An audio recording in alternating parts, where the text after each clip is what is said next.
from Melbourne, Australia. So grew up going to F1 there in '97 when I was 10, and now I have another Grand Prix just up the road. Well, I thought that was not a Miami accent. So, yes, from Australia. Well, hey, I got to ask you, this crowd is great here in this lounge, but how have you been? You've been here since Thursday, right? At the Grand Prix every day? Yeah, and obviously getting busier every single day. Fortunate to be in the F1 paddock at times, and that's the most crowded I've ever seen an F1 paddock. So they're really opening it up and letting more people get closer to the action. The weather's cooperated. It's not as hot as it was last year, which I'm sure everyone's happy about that. And, hopefully we're in for a good race. Yesterday, obviously the qualifying got jumbled up a bit, but it should be good for the show. Yeah, absolutely. This grid, we're going to talk all about the top 10 that we're not expecting. But I see we've got Chris Medland on the line as well. He's out there with a microphone in the paddock area, I believe. Chris Medland, how are you, buddy? I'm good, buddy. How are you doing? Yeah, I'm in the Hard Rock Stadium. I'm right in the heart of it all, right on the football field. I'm not used to this, Chris. You're only about 300 yards from me. I know. We're normally broadcasting like across continents, aren't we? Back beaming it back from somewhere. So it's cool to be here on the ground with everybody doing it all together, and it's just such a cool atmosphere right now as we're building up towards the race. Got a DJ set going on that looks like a lot of people having a lot of fun somewhere trackside, but in here we've actually got NBA taking over. We've got the NBA Finals trophy made an appearance on the field here because I think they're just trying to give the Heat a bit of love. Well, Chris, that Miami Stadium, the Hard Rock Stadium, as a paddock is fantastic, isn't it? I love the way they did that. I even saw Max Verstappen walking through, doing the same thing that I was doing, just kind of wide-eyed, looking up at this amazing facility. James, I mean, I know you said you hadn't been to a football game here, but is this your first time inside Hard Rock? Actually, I came here before they ran the first Grand Prix and had a bit of a tour of the facility. Okay. But on the field the first time, and from everything I've heard from the personnel in the F1 paddock, they absolutely love it. And certainly it's a little bit of a longer commute to the back of the garages, but it's unique. Just another one of these modern, extraordinary Grand Prix that's being added to the calendar. Yeah. Well, speaking of Max Verstappen, I was talking to Jonathan Green, and he said you were kind of hanging out with Max a little bit. You guys are buddies? Yeah, we met back in 2015 at Austin, very unexpectedly, and became good friends. And he's a lot busier now than he used to be back in 2015, so I respect that. But here and there we get to spend a bit of time together, and obviously he's having an amazing time in his career. I'm pretty confident he's going to get it done again this year over the course of a season. But like I said earlier, what happened yesterday in qualifying is going to be good for the show. Yeah, and Max starting in ninth, that could provide a lot of drama for us watching the race. So I'm looking forward to that. Yeah, potentially. I mean, just watching the previous races, he gets through the field pretty quickly. He's obviously a lot more rounded and experienced than he was years ago. He really knows how to drive a championship and just kind of score the points now. And given his ability and the speed of the Red Bull, I think he's going to be up into P2 before we know it at minimum. Yeah. Well, I'm going to set the stage for you a little bit because Chris Medland is roaming around with a microphone, so he could jump in at any moment if he grabs a driver or a team principal or whoever else he runs across. Set the stage out there in the paddock, Chris. Yeah, I'm actually stalking Guenther Steiner right now. He's currently on Austrian television, and I don't know where he's going to head to next. So normally I'm very clear on where I can jump on people, and it tends to be on the grid, which we will go for when we get out there, but it gets very, very busy, hectic, lots of VIPs, so we're fighting for space out there. Here, with this football field, in the sun, which is baking, there's never sure who's going to be around, so whether team principals are hiding here or in the engineering rooms, out the back of the garages, before the race, it's kind of all a bit different this weekend here. So now I've spotted a team principal. I'm just trying to keep him in my sights. So if I do suddenly interrupt, my apologies. But if I don't grab him now, we'll grab him on the grid, hopefully, because with Kevin Magnussen starting in P4, a lot to be excited about for Haas. Yeah, that is one of the most exciting things. In fact, we've got a few clips that, in fact, Kevin Magnussen's one that I would love to have, and I want to see if our producer has that, and because it's queued up, because I'd love to see this. It's a fantastic story for Kevin Magnussen. Let's see if we've got Kevin Magnussen. In the U.S., Miami Grand Prix, in front of a home crowd, home title sponsors, it's great to be able to put on a result like that. Of course, it's no points for qualifying, we know that, but we also know how good it feels to have a good qualifying. So that was a lot of fun, and hopefully that gets everyone a bit pumped for tomorrow.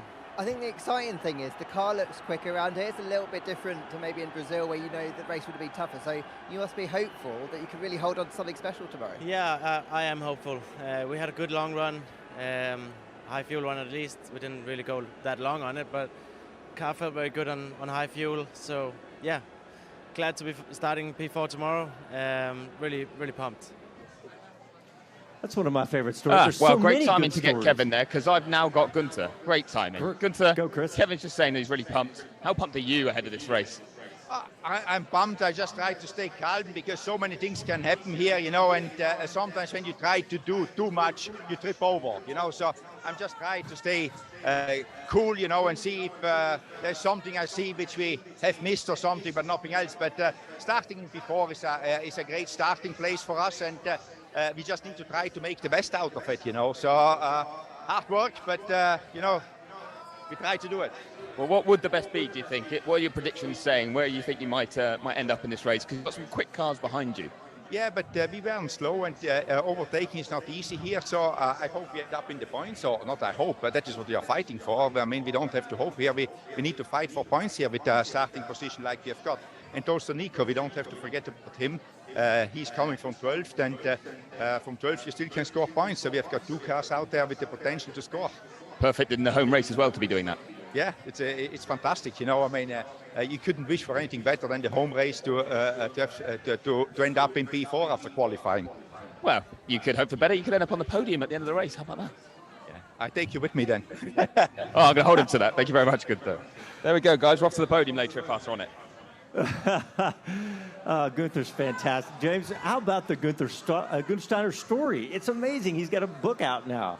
Yeah, I mean, the Drive to Survive effect here in the US has just been astronomical. I remember going to the Austin Grand Prix in 2021, so they were starved of F1 for 2 years there, and the crowd on the Friday was as big as a race day crowd. All the team principals are nearly as famous as the drivers now. And just seeing all these sponsors pop up on the car as well, American sponsors and Chipotle on the Haas. Obviously, Nico Hülkenberg has been doing extremely well, probably better than everyone thought. He's obviously got a shot there of scoring points today. So hopefully it's going to be a good day for the hometown American team. Yeah, well, we're going to walk through the whole grid. Bob Varsha normally does it, but I'm not sure he's going to make it over in time to do that. So I'm going to do it in Bob's place today.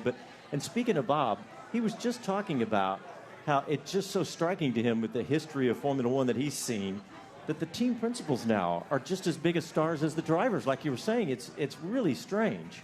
Yeah, it is. And, I mean, I saw those trading cards that Formula One has now.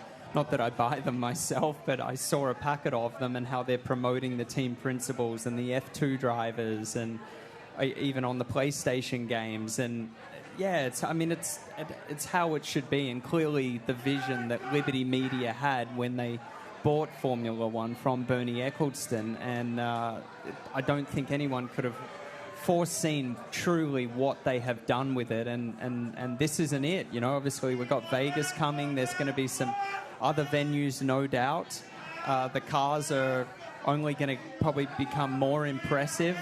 Yeah. So, it's just a great time to be alive, isn't it? Yeah, it's an amazing story. Just in the last 4 or 5 years, just the rocket to the top of, look at the ESPN ratings, look at the radio ratings, look at, all the engagement. It's just amazing. And we go to events like this and see the stars coming out. We've had, Elon Musk here, Jeff Bezos. Yes. And you know, and then all the cavalcade of movie stars and Hollywood and television. It's crazy. Yep, Vin Diesel was here, I think, on Friday. I saw Martin Garrix again just earlier on the way to the interview room here with you. All of them. I missed him. Must have walked right past him. Yeah. Amazing. Yeah. Well, let's talk a little racing. We got Sergio Perez on pole and Fernando Alonso right behind him. What a fantastic front row to start with today. Well, yeah, I mean, the top three, given, you know, the Latin American flavor here in Miami, and you've got, obviously, a Mexican and two Spaniards in the top three. I mean, it couldn't have been scripted better. Verstappen down in ninth. We all know he's going to be coming forward. And you know, a couple of guys that have shown some promise in.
You got me, Casey.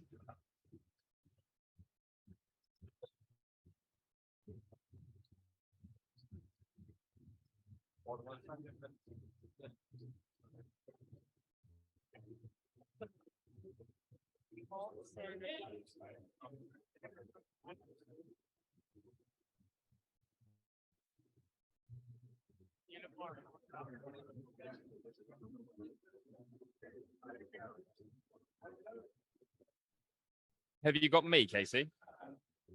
That's Chris, by the way.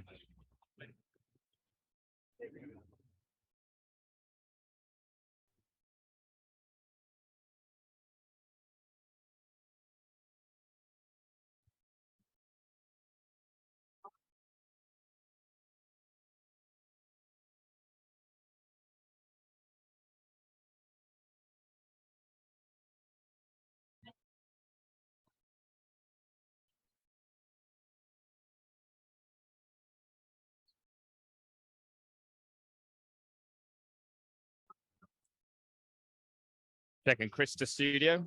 Can you hear me still, or is it all of us who've lost?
43 minutes until lights out for this race. The grid there is I got you, Chris. right now, so the cars are leaving the pit lane around me, heading to the grid. All right, they're Casey, going where are we at?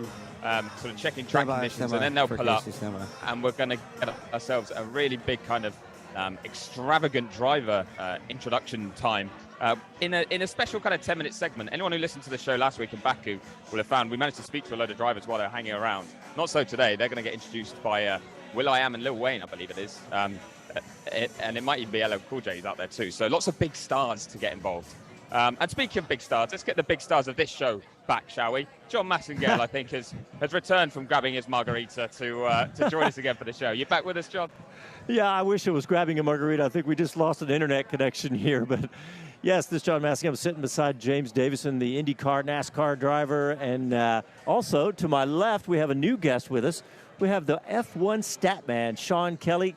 Sean, I'm so excited to hear what stats you've got for us today, because you feed so many broadcasters amazing stat, but we're getting you live on the show to hear the best stats. How are you, sir? I'm very good. I've hot-footed it down here from the Champions Club. I've been a bit busy in extracurricular activities, interviewing Danica Patrick and Romain Grosjean and people like that all through the day. It's a massive event. You know, it compare it and contrast to some of the other races we do. This is one of the biggest races we do with fans, hospitality, the amount of guests. It's a massive event.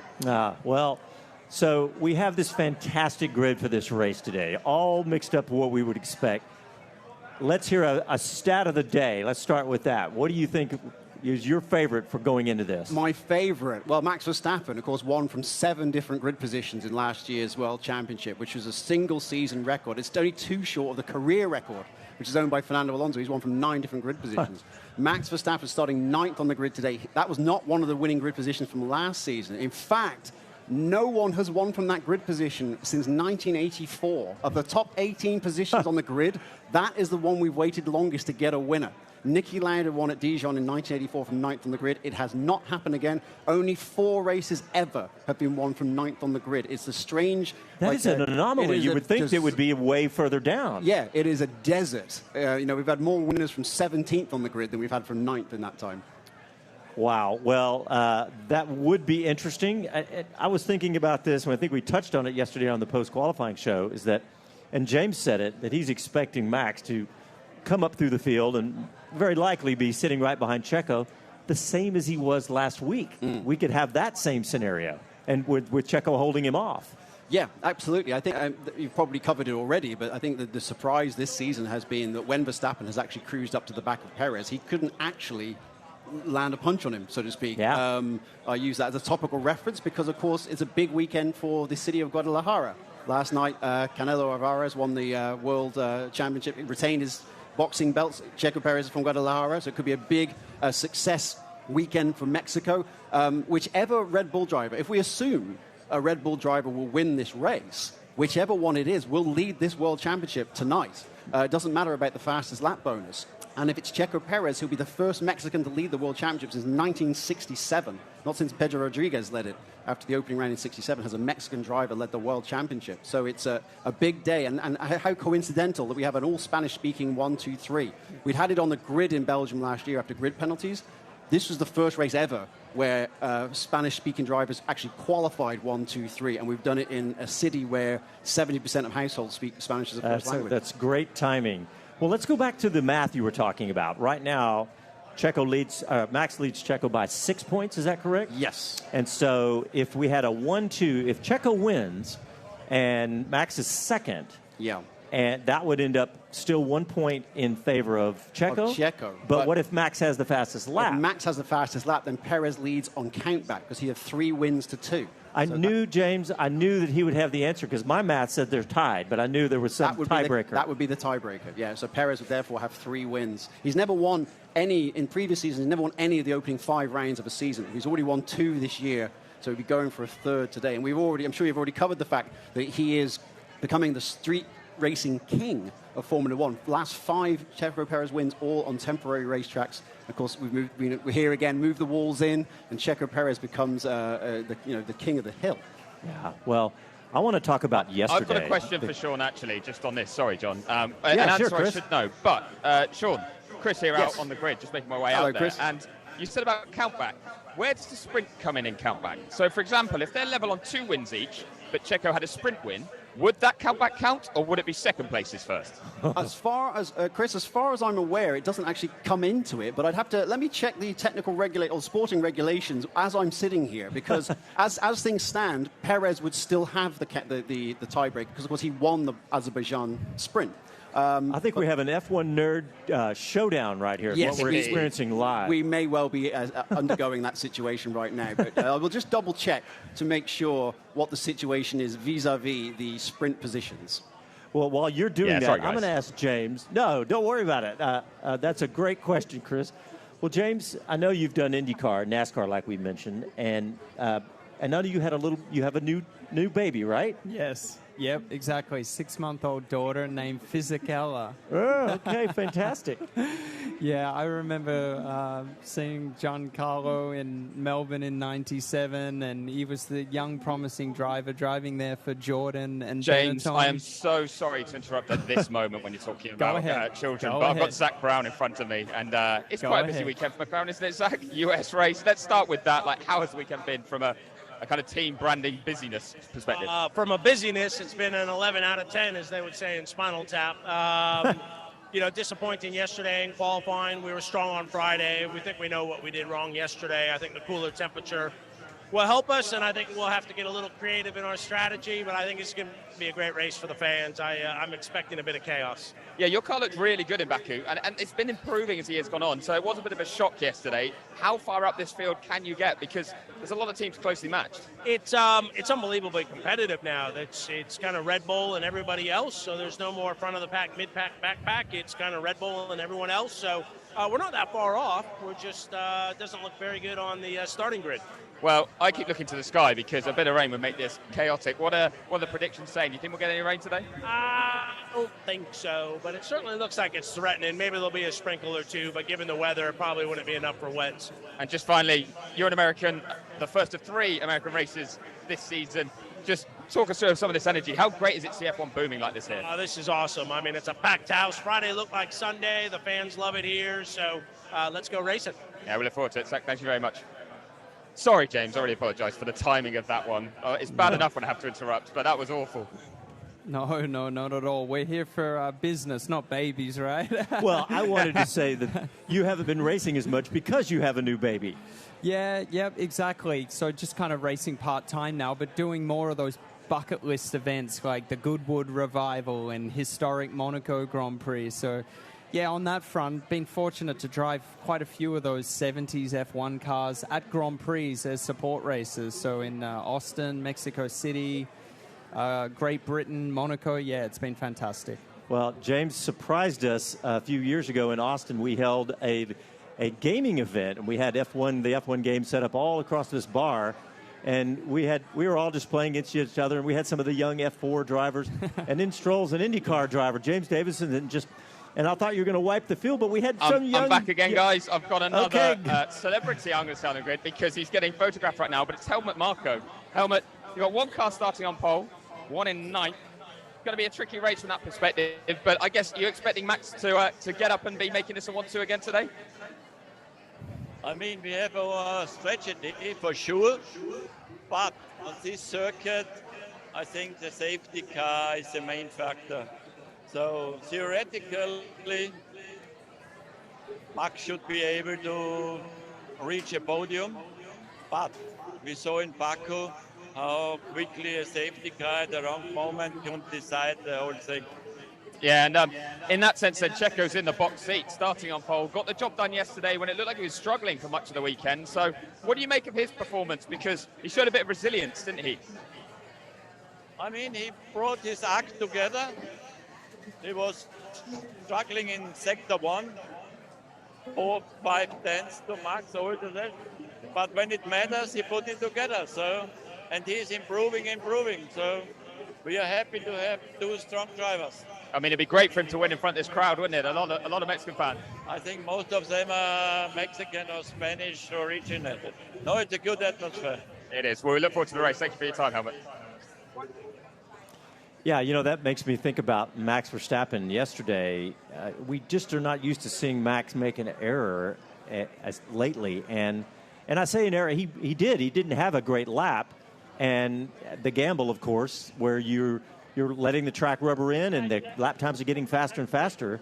And then his opportunity was yanked away when Leclerc crashed and removed his chance to go to pole. Yeah, obviously his first run in Q3, he had the little bobble there in the first sector. And, you know, these guys are human. Some guys get it right more than others. But it reminds me a little bit of, I think, Imola 2021, when Max just admitted he just didn't connect the lap together and Checo out-qualified him. And I think if Max got his second run there, he was going to be just fine, given his pace throughout all the practice sessions. So, look, he knows how many races are left. Chris, I hear your mic lighting up. Have you got another one lined up? I have, actually, and it's a bit of an unusual one, so I'm just waiting for a conversation to end. But as we're talking here about Formula One in America and the boom it's having, what would you think would be the next step for growing the sport here? Oh, you asking us, Chris? Oh, that was to you guys in the studio. I was, yeah. Oh, yeah. It was a rhetorical question, but it was to you guys. And it would be the movie, wouldn't it? It would be a Formula One movie that might that maybe could like cut through into popular culture. So, I'm just lingering next to Jerry Bruckheimer. Jerry Bruckheimer, oh, wow. Chris Medland, SiriusXM. You're live on radio across the United States, and I'd love to know as much as you could tell us about how plans for the Formula One movie, whatever it's going to be titled, are going. Well, it's going to starring Brad Pitt. Start there, and he's going to be driving in the movie. It's going to be very exciting. We're working on the cars right now. We're building 6 of them, so it's going to be a lot of fun. Is it like anything you've done before? Because you're here on the grid right now, I guess, kind of seeing something you might have to get involved in or recreate. Yeah, we're going to be part of this great operation that F1 has, and we're excited that they're allowing us to be part of it. And is it this kind of American boom that's helping elevate this movie and the plans for it? Are you seeing a real appetite here in the States for this? Yeah, it certainly helped us getting the movie made, I'll tell you. The fact that it's so well received everywhere in this country now, and the fact that you're doing Vegas is also a big help. And just finally, how much are you looking forward to today's race here in front of this huge crowd? It's been fantastic. Look at the amount of people here and the excitement. And just all these young rock stars driving these cars. It's so much fun. Chris, can you ask him, was he a fan? Is that why he decided to do the movie? Oh, there we go. Nothing to do with today's race, but a little bit about Formula One in the States moving forward. Wow, nice job, Chris. And Jerry Bruckheimer, that is a true Hollywood superstar. Hey, Chris, so I've still got the stat man here, Sean Kelly. Sean, do you have an answer to Chris's esoteric nerd F1 question? Yes, I would refer all of your listeners across North America and beyond to Sporting Regulation Article 7, which I know is on the tip of your tongue. It refers to if they're a tiebreaker, dead heat, how you break it. It all refers apparently to the race. The problem is an Azerbaijan sprint a race? Because it doesn't actually say the term Grand Prix. Now remember, in Japan last year, they read the regulations verbatim. Now, it says number of first places in a race, number of second places in a race, and so on. So are we considering an Azerbaijan sprint to be a race or not? That's the conundrum that we'll go through. Hopefully it won't. That's above my pay grade. It's exactly. Don't look at me, folks. We're just the messenger. So have we just exposed a loophole? Is that what we've done on the show? Have, but let's keep that in our pocket in case we end up fighting for the World Championship and we need that later. All right, well, we're going to take a break to think about all of that. And when we come back, we're going to have more from Chris out there, see who else he can get, and we'll have some more. We're going to break down the grid for you a little bit. You're listening to Speed City on SiriusXM. Back after this. We got to get this commercial in. Live read next. Yeah, there you go.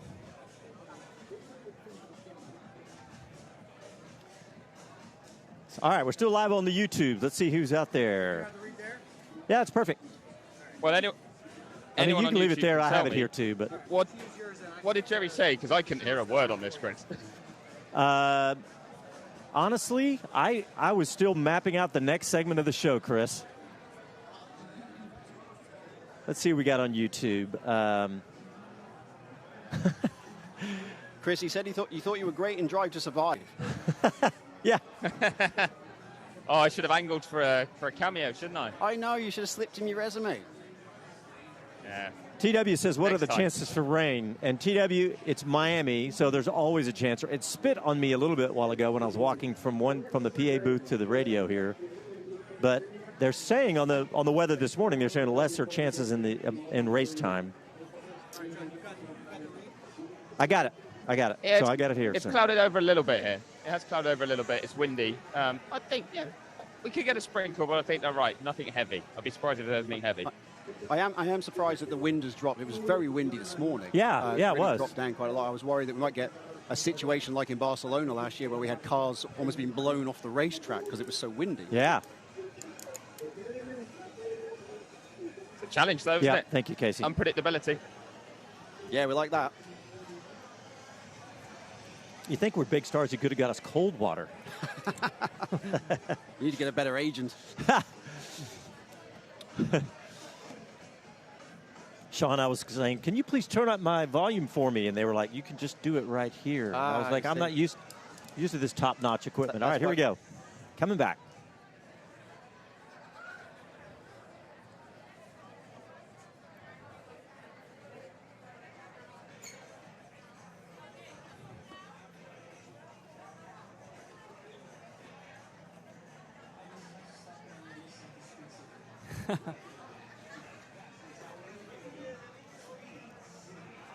CrowdStrike presents Driven in 60 as the official cybersecurity partner of the Mercedes-AMG Petronas Formula One team. CrowdStrike protects against cyber threats so the team can focus on what matters, their next win. The revolutionary cloud-native unified CrowdStrike Falcon platform harnesses the speed and power of the cloud to protect and defend organizations of all sizes against increasingly complex threats, stopping breaches before they happen. Because on and off the track, the stakes couldn't be higher. A split second can make the difference between victory and defeat. When every second counts, protection shouldn't slow you down. It should fuel your momentum. CrowdStrike, protection at every turn. To learn more and to try CrowdStrike Falcon free today, visit crowdstrike.com/XM.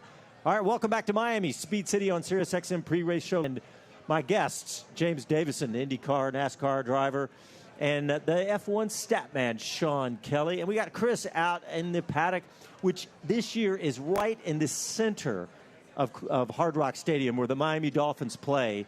And Chris, there's even AstroTurf under your feet. It's really nice walking around. No hard pavement for you.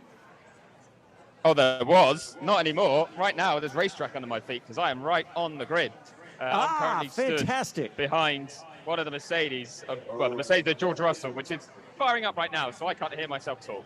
But yeah, I'm in the heart of the action. There are celebs everywhere, I will admit. I think Pascal Siakam has just grabbed a selfie with Roger Federer, so that was something you don't see every day. And Siakam asked Federer for that selfie. That was the way around that one went. But yeah, really, really busy out here on the grid. A little bit more controlled than last year. I think they learned they overdid it last year.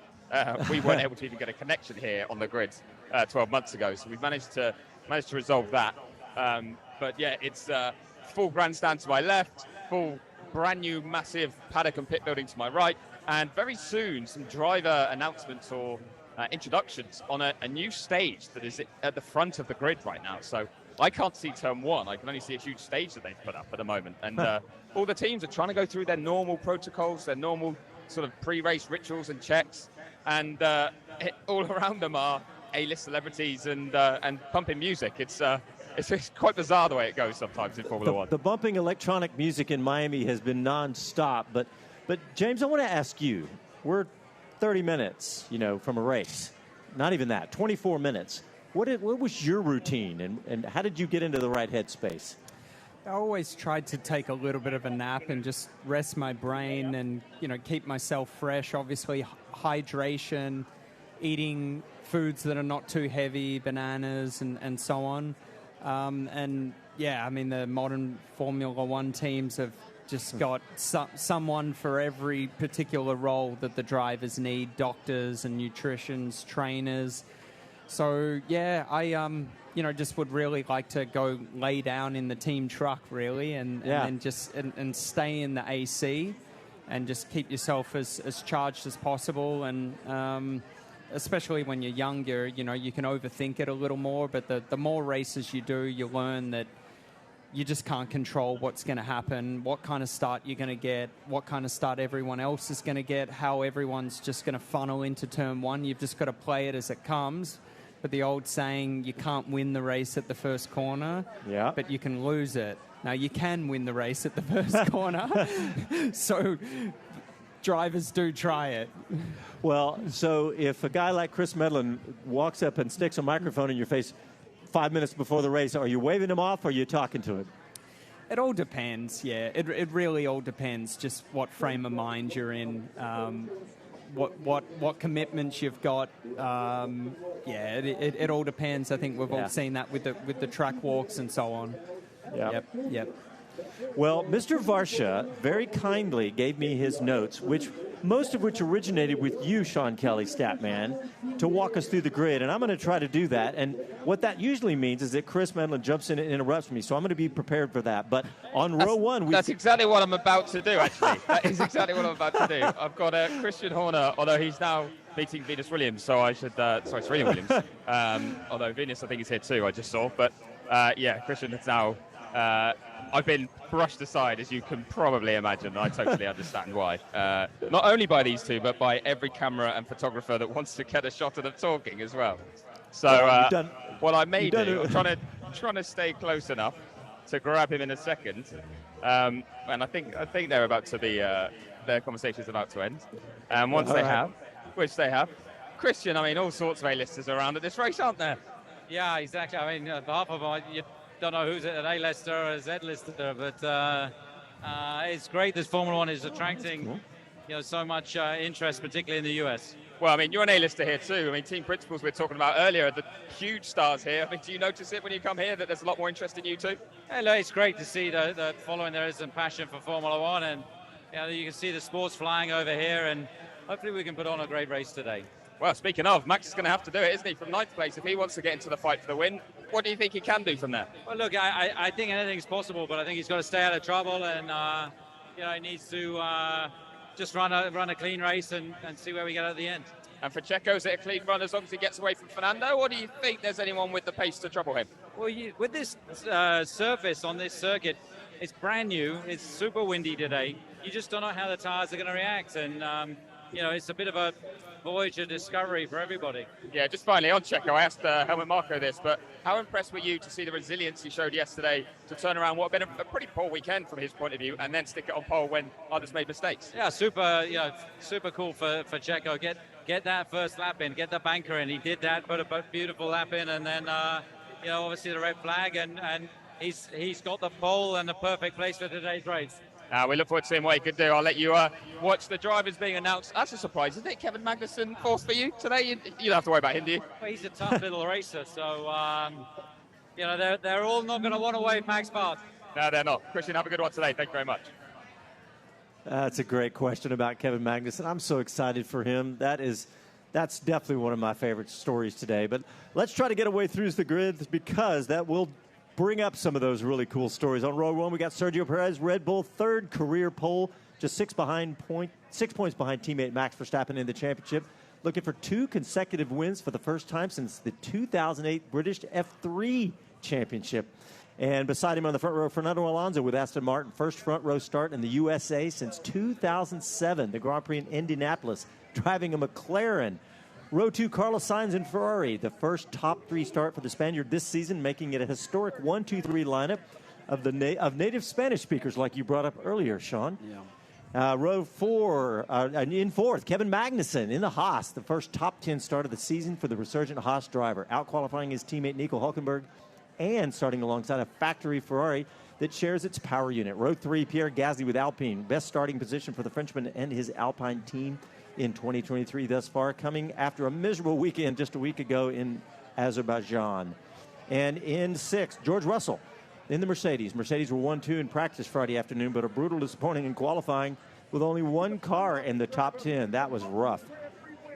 Row 4, Charles Leclerc in the Ferrari. The red cars had a pole-sitting dreams coming into Miami, and Leclerc was on a great lap in Q3 when he crashed for the second time on the same corner this weekend, turn 8, bringing the season to a premature end, preventing several drivers from getting laps in. And in 8th, Esteban Ocon in the Alpine, starting from the same position he finished last year's race in after starting from last on the grid last year. Alpine made huge improvement. Now it's time to seal the deal. Row 5. In 9th, Max Verstappen, one of those drivers who didn't get a lap in Q3. And the reigning world champion aborted his first lap in Q3 and then fell afoul of the red flag on his second. He'll have to do one of his patented charges through the top half of the field, hang on to the points lead, or risk losing it for the first time since mid-2022. Well, Johnny, you're right that I'm going to interrupt you mid-grid walk, but as you mentioned, Alpine and being in a good position, I've got Otmar Szafnauer here, and Otmar trying to hear me over the noise of a Ferrari that's firing up. So rude. But Pierre here on the 3rd row. Was that a bit unexpected based on the way the weekend had panned out, or was it just a case of you guys got it together while others didn't? No, it's not unexpected. We always thought the car had pace. We've just been unlucky a few times in the first few races, and it's good to show what we can do. We got good starting positions now, and we just have to keep it clean the first couple of laps, get in a rhythm, and see where we can finish. Yeah, speaking of keeping it clean, is it tricky to do? Because you've got Kevin Magnussen ahead of you, who I imagine you'll want to clear quickly, but you've got the likes of Charles Leclerc, Max Verstappen behind you, even George Russell. You've got kind of a mix of different paced cars. Yeah, it's definitely a mixed-up grid, which when that happens, there is a little bit more jeopardy at the start. So we just have to keep it clean and hopefully get Magnussen. And you're right, there's some cars behind us that are naturally a bit quicker. So let's see how the race goes. And you're both McLarens way back on the grid, and they're the team you're chasing for 5th in the championship right now. Are you pretty confident that you can overhaul them today? Yeah, we got to finish in order to do that. I mean, had we not come together in Australia, we are comfortably ahead of them there as well. So the pace is there. It's just a matter of keeping it clean, finishing, and then seeing how many points we can get. Great atmosphere, isn't it? Amazing. Hey, Chris, bit of a home race for him, right? He grew up or spent time in Detroit, right? Yeah, Detroit, a big part of Otmar's history. He's North American racing actually. Generally, he was at Honda as well for a big spell. Came from HPD to then work with Honda in Formula One for a while. So, he has big history with America. So there was a point in the press conferences they actually put Otmar, Zak, and Guenther together as the 3 guys that really know this kind of country's love of motorsport the best. All right, well, let me try to get through some more of the grid here. In 10th place, Valtteri Bottas, Alfa Romeo, with his fresh mullet. The Finnish veteran has finally been able to put his Ferrari parallel Alfa into Q3 for the first time this year, the last team to do so. And then row 6 and 11th, Alexander Albon in the Williams. Another qualifying surprise. The Thai British driver missed Q3 by just 52/100ths of a second. And behind him, the other Haas driver, Nico Hülkenberg, out-qualified by teammate Kevin Magnussen for the first time. Man, Nico's looked good this year. And despite showing consistent speed, blunted by a heavy crash in Friday practice. Yeah, that was a tough one. His car went in on the truck on Friday. Row 7 in 13th, a big surprise, Lewis Hamilton in the Mercedes. Worst start in an American GP at any of the 3 venues where he's raced. Wow, that's a big stat. Indianapolis, Austin, and Miami. Second to teammate Russell in that 1-2 Merc swap in free practice 1, but fell back as the times got faster. Was eliminated in Q2 for the first time since Imola last year. 14th, Zhou Guanyu on the Alfa Romeo. Qualified right on his seasonal average through the previous 4 races. Row 8 in 15th, Nick de Vries in the AlphaTauri, making it to Q2 may not seem like much, but the Dutchman did it for the first time this season. 2 places higher than his previous average starting position. And then another one of those surprises we were just talking about, down in 16th, Lando Norris in the McLaren. With more U.S.-based sponsors than any other team, this is hardly what Lordly McLaren was hoping for here in Miami. I think they have 25 sponsors, Sean. Does that sound about right? Sure, if you like. Yeah. I've got a buddy who keeps track of that, and he said they've got 25, more than any other team. So, yeah. Wow. But, yeah, row 9 and 17th, Yuki Tsunoda in AlphaTauri. Like 15th starting Lando in the McLaren. Tsunoda made it to Q3 one short week ago in Baku, Azerbaijan, only be eliminated in Q1 here in Miami. 18th position, Lance Stroll in the Aston Martin. Gambled on one set of tires in Q1, only to see his rivals take a second set and improve enough to relegate the Canadian to the 9th row, starting way behind his teammate. Row 10 in 19th, Oscar Piastri in the other McLaren, making it 2 McLarens out in Q1 for the first time since the Brazilian race in Sao Paulo back in 2018. And at the back of the grid, unfortunately, our American Logan Sargent in the Williams, racing in his first home Grand Prix, the product of nearby Fort Lauderdale, was disappointed but level-headed about starting caboose on the field, knowing there is speed in the car that teammate Albon was able to unlock. And that is a great segue because I want to talk a lot more about Logan Sargent. Look, we've got an American on the grid. It's something that we have been talking about for years. Well, you know, we used to talk about it as being one of the keys to bring popularity back to Formula One, but Drive to Survive took care of that for us. But James, what do you think about Logan Sargent? To me, he really seems like he's taking this in stride, and it feels like he's in the right place. Yeah, I mean, clearly he has talent, winning some races in F2. And look, some people just need more time to get to the level that to reach their full potential. Not everyone's a Max Verstappen getting there at 17 or 18, but some people just need a little more time. So let's give him. Let's see where he's at by the end of the season. I think he's doing well. He hasn't been that far off Albon. Same with Oscar Piastri. It's just brutally competitive. I think in Q1,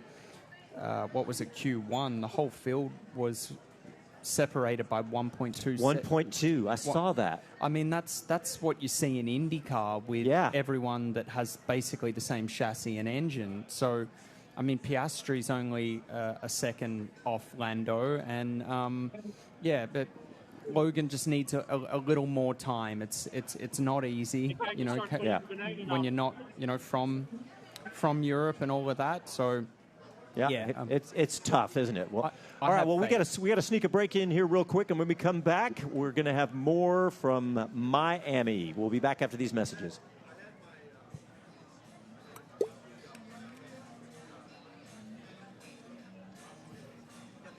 Yeah, I got the other read. Good stuff, James. Nice. I'm freestyling it, doing my best. You're fantastic.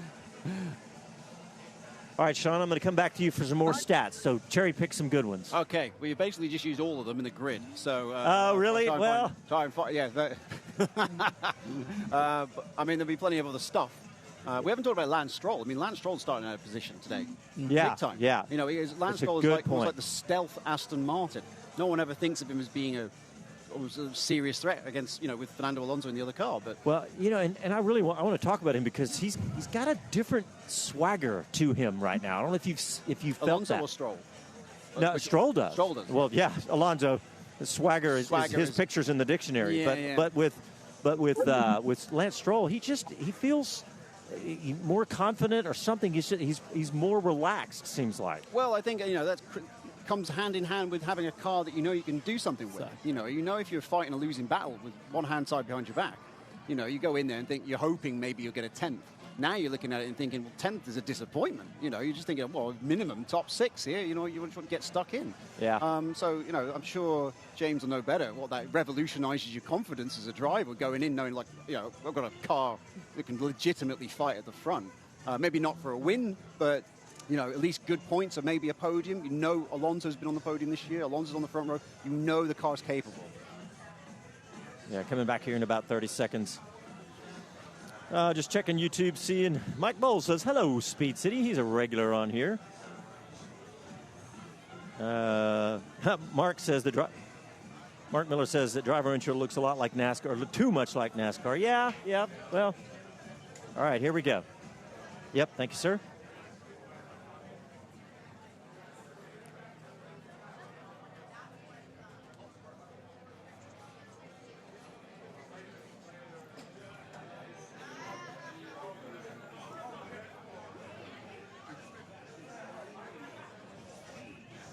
All right, welcome back to Speed City on SiriusXM and the pre-race show in Miami. The Speed City F1 pre-race show on SiriusXM is brought to you by CrowdStrike. Stop today's most sophisticated cyber attacks at the office, the racetrack, and everywhere in between. Learn more at crowdstrike.com/XM. All right, Sean Statman Kelly. I know we stole a lot of your stats, and that's where we get a lot of our information. I mean, you provide this information to broadcasters all over the planet, don't you? Yeah, I mean, if you've watched an F1 telecast pretty much anywhere, if you watch it on F1 TV, if you watch Sky Sports excellent coverage, if you've watched it on Canal Plus in France or Sky in Germany or RF in Austria, the list goes on. I'm the one who prepares all the facts and stats that you see. You see it in the lower third graphics that F1 will roll in their world feed. So yeah, there's love me all over. You can't get away from what I'm writing for them, I guess. Well, we really appreciate it. It's fantastic. But I want to go back to you, James. All right. So we talked about what you were doing to prepare, the last 30 minutes or hour. But we're now less than 10 minutes away from race time. Yep. What's happening in your head right then? Well, speaking of, I'm going to very quickly grab Toto Wolff at this moment in time. Toto, we're up here with George's car, starting on the third row. But is that you out of position too far up the field this weekend? Yeah, we're generally not performing well. I think we've expected it a little bit. Miami wasn't good to us car performance-wise last year. So let's see what we can do in the race. Hopefully the car is better. Is it damage limitation though? Just try and pick up some points and get out of here? No, we need to look forward, not backwards. And Imola going to be the upgrade weekend? Is that the one? Well, we have to manage expectations too. I think it's going to be the next step, but let's see. Lewis though, huge support here. He got massive cheer from the fans when he was introduced. How great is it to have this kind of energy here? Yeah, it's really good. This is such a good place for Formula One now. Great stuff. Well, good luck today. Can you tell he's not in a great mood? He said what? Chris is having a hard time hearing us. What were you going to say, Sean? We'll go back to you, James. But you had a comment about Toto Wolff? Yeah, I mean, Mercedes, you never know what you're going to get from them. Last 18 months or so. In Bahrain this year, they finished 51 seconds behind the winner. In Jeddah, it was 26 seconds. In Azerbaijan, it was 46 seconds. And in Melbourne, they were running 1-2, and they qualified on the front row. And, it's just like, wow, it seems Mercedes, this is an ongoing thing that's been going on since last season. I mean, when George Russell was on pole in Hungary, they almost shrugged their shoulders and said, okay, we don't know how that happened. It's strange to see a team that's obviously so obviously good, so brilliant, yet still scratching their heads and trying to understand their own car. I know, it's very un-Mercedes-like. We're used to this Teutonic, metronomic machine that Mercedes is, and we don't have that right now. And I think in anything, it's almost pays tribute to what they achieved before. It showed just how difficult it is to win 8 consecutive Constructors' Championships. It looks like you're just riding along every week and cashing the check, so to speak. But now they hit the doldrums, and you realize, wow, actually, to do that for 8 years was seriously impressive. Mm.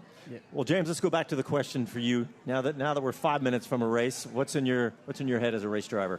Yeah, just looking at the drivers get in the car, and finally they're getting in to do what they're here for, to race, and they can just shut everything off and just focus on obviously their procedures now, making sure they're double checking all their procedures in their head, and just focusing on getting off the line cleanly.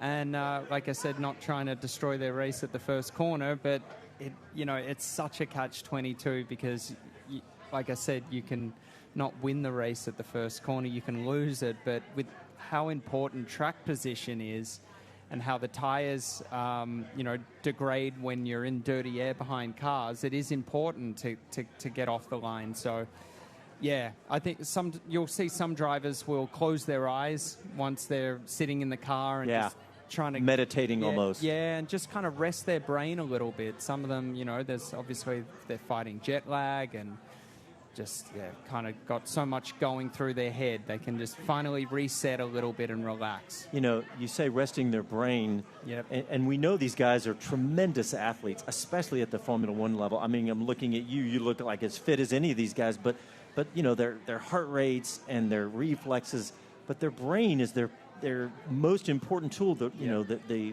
speed at which they have to make decisions. So I guess resting their brain is a huge part of that. Yeah, it's just, I say that just because it's what I felt, that just at times, you can just get, when you feel a little bit tired, and you can just close your eyes and just kind of refresh yourself a little bit. So I think, I remember seeing Vettel just kind of closing his eyes there, or, Schumacher or Hakkinen when they were on the grid there, fighting for the world championship in Suzuka all those years ago. And it's for some of these drivers, this is their moment. It's very important. They're under huge pressure.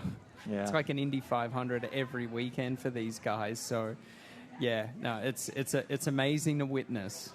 Well, when's the last? I know you said you talked earlier to your buddies with Max Verstappen. When's the last time you talked to him today? Yeah, on Thursday actually. Yeah, so that was the best time to do it, and I hadn't seen him since Monaco last year, and yeah, he was, just saying, what he has said in the media, just how hectic the schedule is, doing 23 races and all the sponsor commitments and so on, and life after racing and all of that. But for now, he's got his 5-year contract, I think it is, and he's got a fast car, and he's ready to go, and this is his moment.